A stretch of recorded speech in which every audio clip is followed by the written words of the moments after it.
Straight ahead on this special edition of OC News.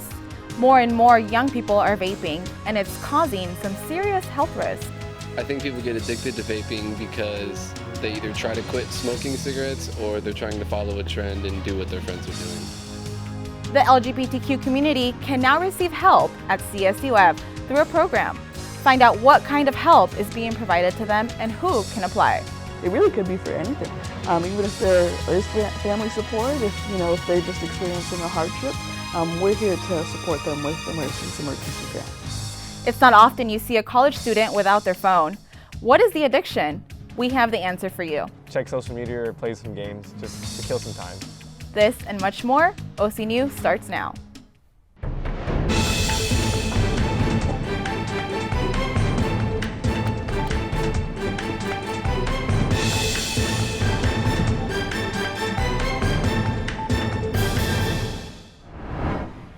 Welcome to this special edition of OC News. I'm Tanya Thorne.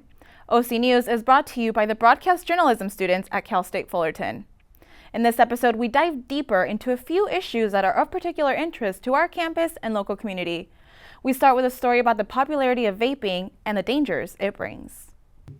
As the number of teenagers and adults who continue to vape grow, more health risks begin to rise. I got a closer look at some of the effects happening and got some advice from former vapers on how to stop. Over 30 people have died as a result of vaping-related illnesses, and health officials confirmed lung disease to over 2,000 people. These occurrences started in August 2019, and the deaths took place in over 20 states. According to the Centers of Disease Control, THC is the cause for this outbreak. THC is the chemical in e-cigarettes that affect your lungs, immune, and respiratory system. I vaped for about 5 years, and then after seeing everything on the news, I thought it'd just be better to stop just because of all the bad side effects and seeing all the people get hurt and whatnot. Vaping companies have been targeting teens by saying vape products are safer than tobacco, even though that is not true. Vaping is popular among teenagers and many adults for all the wrong reasons.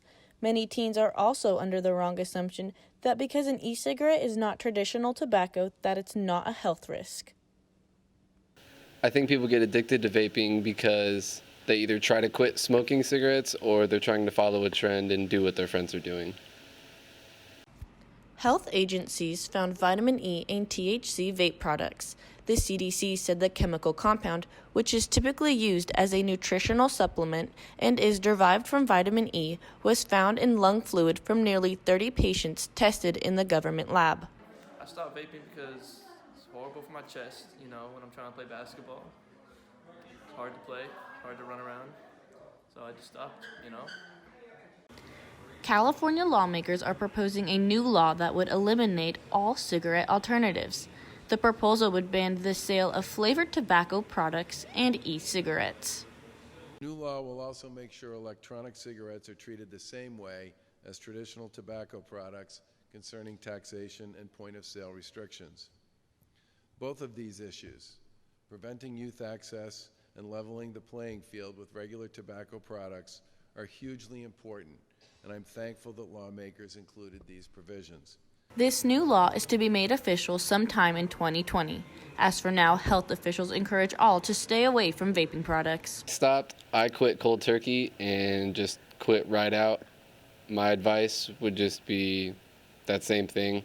I don't think weaning off helps. I think it just kind of continues something that you're trying to put off.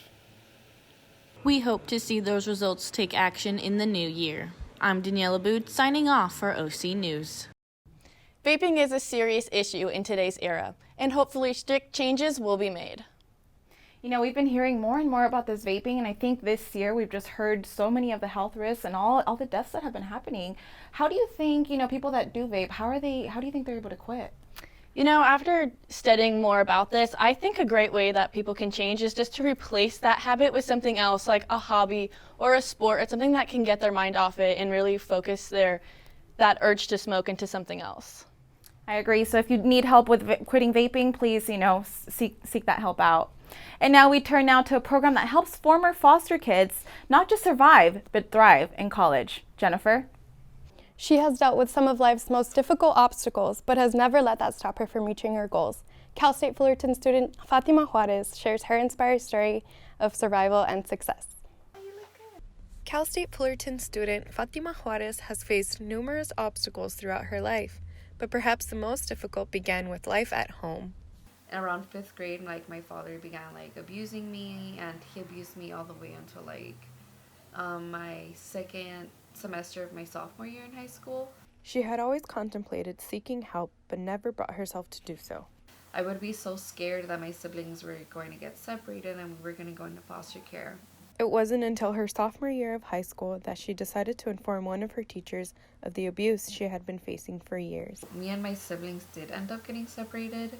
My older brother and my youngest brother went to a home, and then me and my younger sister, we went to another home, and we got moved around 3 times until we were finally able to find a foster home in Huntington Park.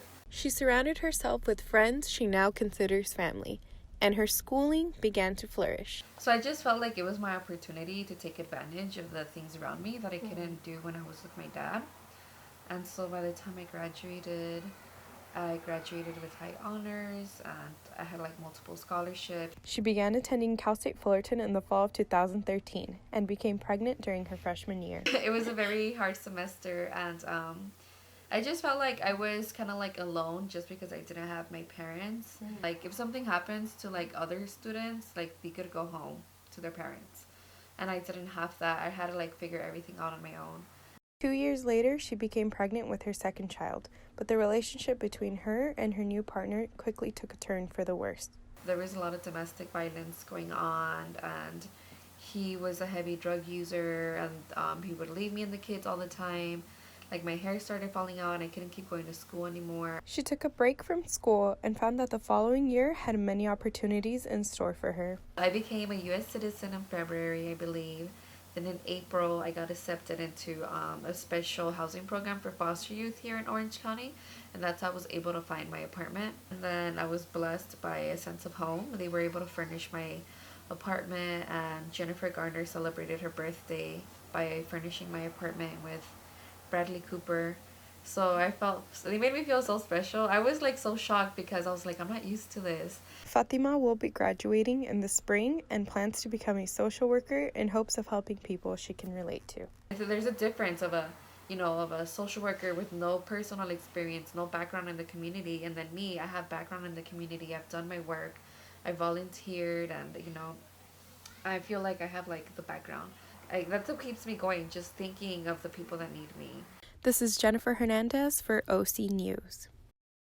Fatima will be receiving a bachelor's degree in human services along with a minor in psychology by May of next year. Wow, that's coming up, and what an inspiring story. And I think it just goes to show that you never know what some of our fellow students are going through and what their situation is. And it's great to hear about her siblings too. So how are they doing? They're doing really well, actually. Her younger sister's currently living with her in her apartment here in Fullerton. Her oldest brother just got married, so he's living with his wife, and I believe her younger brother, is currently going to school. Wow. And Cal State Fullerton is the home to many resources. Here's another program on campus that is giving students financial aid. The Erickson LGBTQ program is an emergency grant for students that identify as LGBTQ, questioning or even exploring their sexuality. But what's neat about this grant is that it's open to anyone who forms part of the gay community, regardless if they are citizens of the U.S. or not. Folks who build up the courage to come out to their families do not always end up having the support they need. For some, coming out means moving out. But what happens to those that are students and go through this difficult time? Who can they turn to for financial help before they end up dropping out or in the streets? The LGBTQ Resource Center of Cal State Fullerton offers an emergency grant for students that are in need. This emergency grant is available to any student that identifies as LGBTQ+ or even questioning. Like any other scholarships, there are some requirements that must be met, but being a citizen of the U.S. is not one of them. The individual must be a matriculated CSUF student. They must be identified as LGBTQ+ or questioning their identity. And they generally also must have exhausted all of their financial aid, including loans. This is not limited to anything in terms of citizenship. Anyone can apply to this. I was born in Mexico City. I'm 25 years old. And what I think about the emergency grant is that it's a huge help for the LGBT community because some students struggle to pay for their school, and school being so expensive, some of them have to drop out. Unfortunately, me, I had to drop out. I wish that they had that type of help back then. Oftentimes, our LGBT students, when they come out, they might lose family support. They might not be accepted for their LGBTQ identity, and so oftentimes by losing that familial support, they'll also lose financial support. At times, they can be kicked out. This grant is open to anyone that is going through any financial distress and that identifies as LGBTQ. It really could be for anything, even if there is family support. If they're just experiencing a hardship, we're here to support them with this emergency grant. The application can be found on their page at LGBTQ at CSUF under Resources. Fill out the application, and then I'll reply back within a number of days, and then meet with the individual one-on-one so we can talk more about their situation and what kind of resources we can offer them that might not only be the grant, but anything additional that they might need. The application can also be found in their Instagram. They're under lgbtq.csuf, where they conveniently have a direct link to the application. Reporting for OC News, I'm Kimberly Solis. With the topic of DACA, I think it's really interesting that this program doesn't call for U.S. citizenship or not. So, how long has this program been around? So this program is fairly new. It just opened this semester. So there's money waiting to be taken and ready to help those who need it. So students, make sure to apply. And for those who aren't so sure if they qualify, make sure to meet with Nat at the LGBTQ Resource Center, who is open for any questions that you may have. The LGBTQ Resource Center is part of DIRC, the Diversity Initiatives and Resource Centers located at the south side of the Pollock Library. And yeah, just apply. So you guys hear that? Take advantage of that, because Cal State Fullerton has so many resources, and they're just out there for all our students to take advantage of. And now, one of America's favorite passions. Let's turn to what's new with college athletes. Whether it be football, basketball, or baseball, college sports has been a part of American culture for 150 years. But in those years, student athletes were not allowed to receive endorsement money for their likeness. But that's all about to change with the new Fair Pay to Play Act. Back in September, California Governor Gavin Newsom signed the Fair Pay to Play Act, a bill that will allow college athletes in the state to hire agents and be paid for endorsements, promote products and companies, and financially benefit from their college sports activities. One former Titan athlete was very excited to hear the news. I was very excited about it to see that players can actually finally profit off their likeness, because I understand that they are playing for a university and they receive a tuition. That's great and all, but it's also they're devoting a lot of their time in their lives and are not able to get that extra income to support themselves. So I think that this is a really great thing, especially because they're the ones putting in all the work and building upon their talent to build a name for themselves. But how will this affect the junior college recruiting? I think it's not going to change. If you're a Division I football player out of high school and you meet the qualifications academically, and you're a good athlete, you're going to go there right off the bat. You're not going to come to us. So the student athletes that are coming to us are student athletes that didn't get a scholarship based on their athletic ability, or their grades are poor. Even though it might not affect the junior college level, there is a possibility that out-of-state athletes would consider a California university over other schools.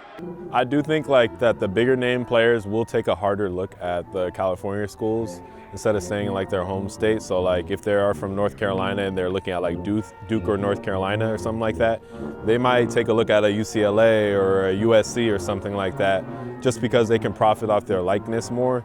And one of the ways those student athletes can profit off their likeness more at a California university is getting the opportunity to hire high-class agents. But what about the non-five-star athletes? I think the rest of athletes that are kind of, not as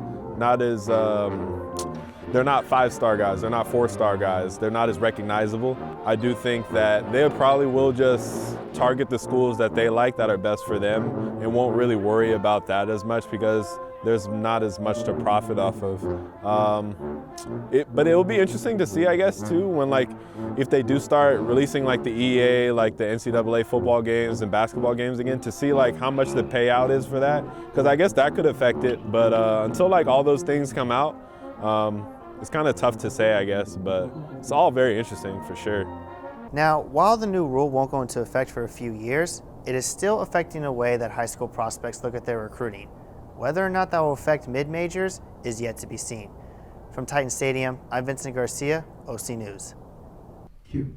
Yeah, who knows what's going to happen to those mid-major schools? The only time will tell.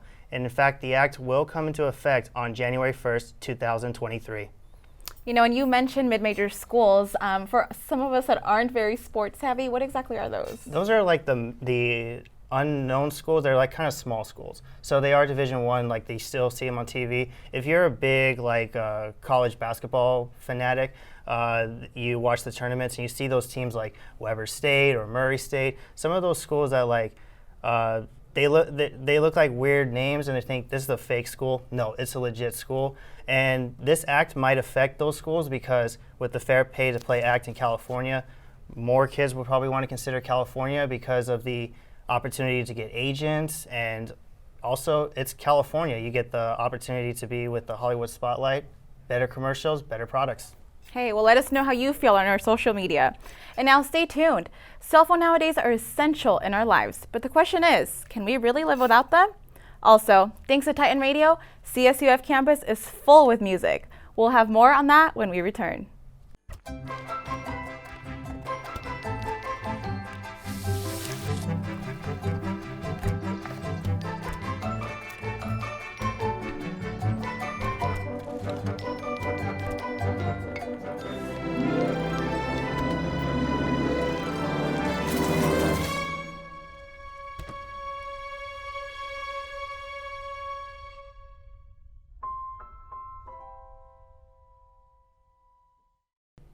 Welcome back. Have you ever noticed how much you use your cell phone? Our reporter Katie has more on addictions to cell phone.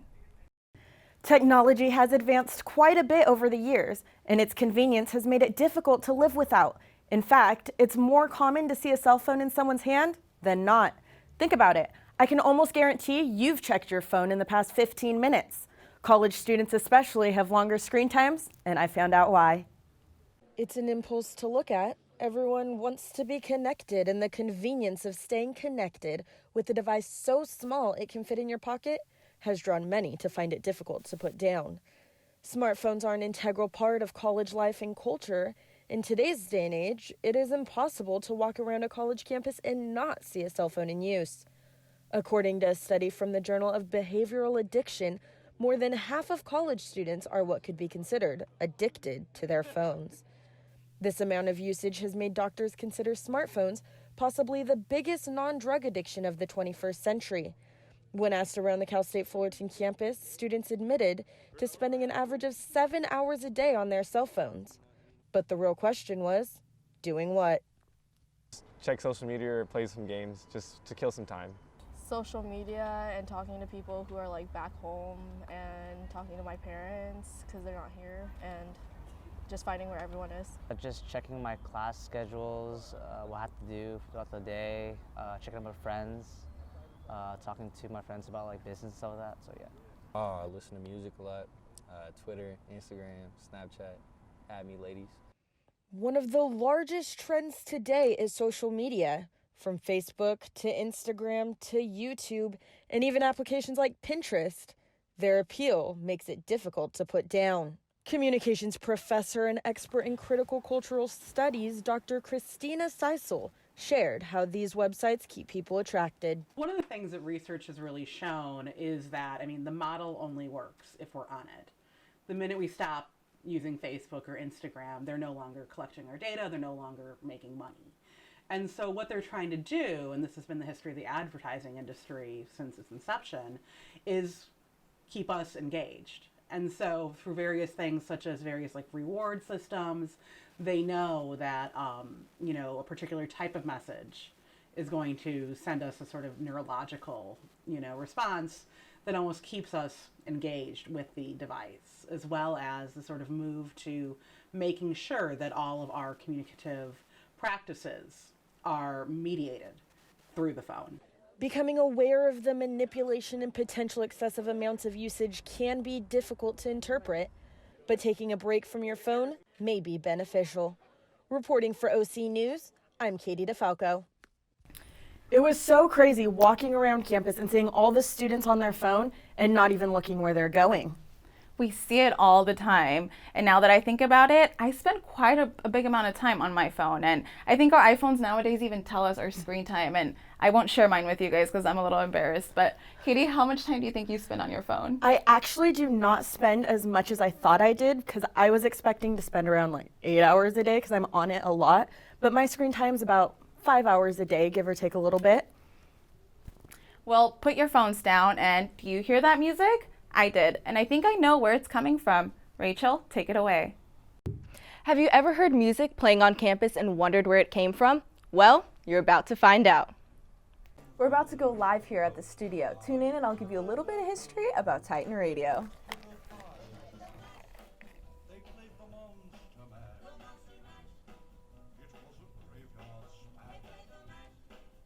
Down the stairs of California State University Fullerton's Pullick Library lives the university's very own radio station. We are very diverse, and we try and get students out of their comfort zone and doing things with people they've never met before, maybe trying something new. So I think getting people prepared for new activities, and once they graduate, it'll be a new job and new everything. So getting people prepared for that. Founded in 2001, Titan Radio is California State University Fullerton's free-form radio station. This station is a non-profit campus resource funded by instructionally related activities, also known as IRA. This resource serves as an educational tool for students to get familiar with the radio industry.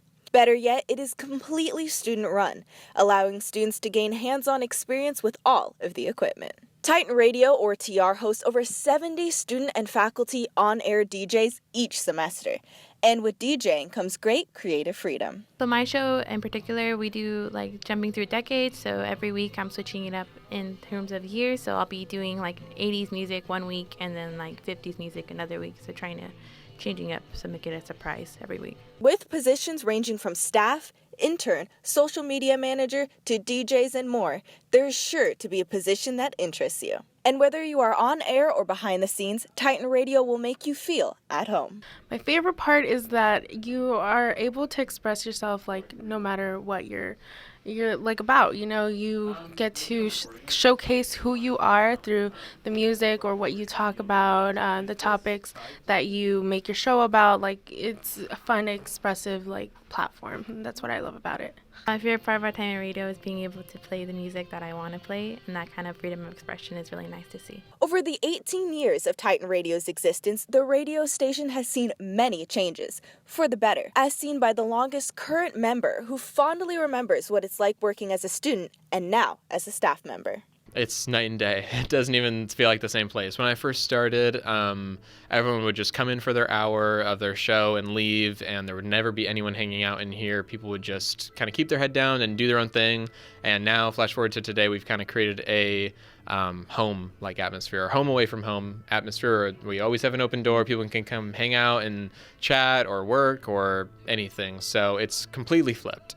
Matt has served as a catalyst for modern Titan Radio, advocating for the push of the university-based station out into local communities and establishing a new position to reach new heights. I basically talked to some of the higher-ups at the university, Araj down here in Titan Communications, some other people up in the really high-up parts of the university, and just kind of got a feel for it, see if other people saw a need for this position, kind of pitched where I saw what was lacking in Titan Radio, and that this position could potentially solve it. So I kind of gave them the pros and cons, or not really many cons, a lot of pros, and they just told me, okay, show us what you got. And then, so now I'm here.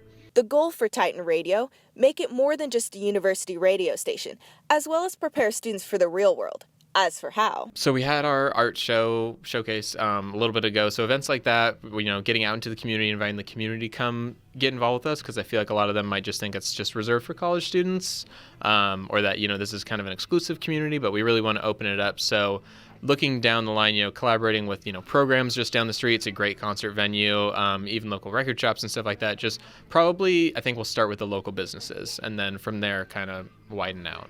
Titan Radio has seen a fast track of success, from hosting local CSUF art shows to collaborating with other on-campus organizations like ASI. Titan Radio is on the road to local recognition. Reporting for OC News, I'm Rachel Andrews. If you're interested in becoming part of Titan Radio family, go to www.titanradio.org for more information on how to join and about upcoming events.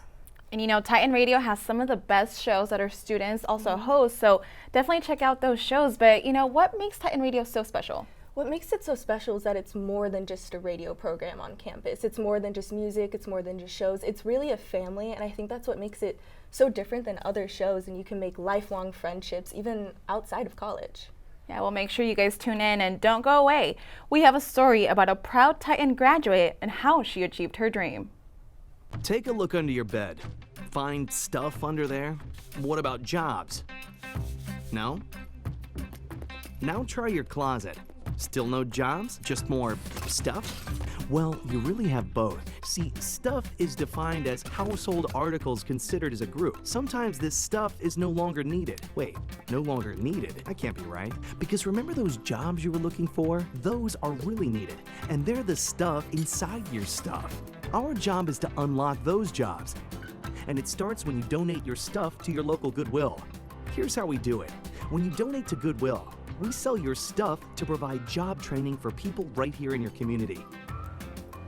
So just by teaming up with Goodwill, you help create jobs. And isn't that worth parting with the leftover keytar from your 80s cover band? Goodwill. Donate stuff, create jobs. Welcome back. And now we go to our reporter Bianca, who recently talked to one of our recent graduate students to see what she's up to. Bianca? A CSUF graduate struggled to land her dream job. At first, she decided to stop waiting to get hired and created her own multimedia platform instead. Denise Salcido shares her journey in hopes of inspiring students wanting to break into the entertainment field. And this is Denise Salcido with a featured Good Things list. Digital producer, red carpet correspondent, on-air personality, TV host. This is Denise Salcido, a broadcast journalism major who graduated from Cal State Fullerton back in 2014. Ever since then, she's been killing it. I gotta ask you, tell us, why did you decide to do a mini album? Ha! But it was difficult landing her dream job at first. I had this vision of myself and who I wanted to be. I was like, I could do this, I could do that. I feel like I had so much to offer, but it's like nobody wanted me. I was applying to jobs, submitting my reel, and nothing, silence. And there just comes a point where you're like, okay, I need to do something different. I need to think outside the box and be creative. So she decided to create her own entertainment platform called Instinct Culture. In one night, I thought of a name, I created a website, I reached out to graphic designers and revamped my YouTube channel, I created branding for it, I reached out to publicists to try to get interviews with people and get access to, movie screenings and different stuff in popular culture. And before I knew it, I was, creating my own videos, I was working places, I was writing, and I think it just kind of all flourished from there. Denise's ultimate goal is for her company to become a one-stop shop for all things entertainment. To make Instinct Culture an actual brand that fans go to learn about things that they love in an informative and entertaining way. So if you're a fan of a certain movie, I want to be the person that you go to get your opinion or get some news, get some facts of your favorite movie, your favorite TV show, your favorite artist, whatever it is. I want people to go there and be entertained and informed when they see my stuff. Luckily for her, she got to cross off one of her goals early. It finally happened. One of my YouTube videos hit 1 million views. She reached 1 million views and upped her followers by 50% before the year ended. She posts on her channel regularly and keeps a tight schedule to make sure she stays on track. Denise shares some advice for broadcast journalism students that want to break into the entertainment field and follow her footsteps. Like, find your voice, and the only way you're gonna find your voice is by doing your own videos, because people get impressed by that when they see that you can do this and you can do that. You know, they start seeing you as like somebody that can take on more roles, and I think that that's something that, you know, every journalist should have. Who knows where we'll see Denise and Instinct Culture next year? Probably capturing the entertainment world by a storm, right? This is Bianca Valenzuela for OC News. Denise is a huge inspiration, especially to broadcast journalism students pursuing a career in entertainment like myself. This was an amazing opportunity. So inspiring, and I don't know how she's able to balance between creating content, working full time, and finding the time for her personal life. You know, I think that's the reality many of us broadcast students face.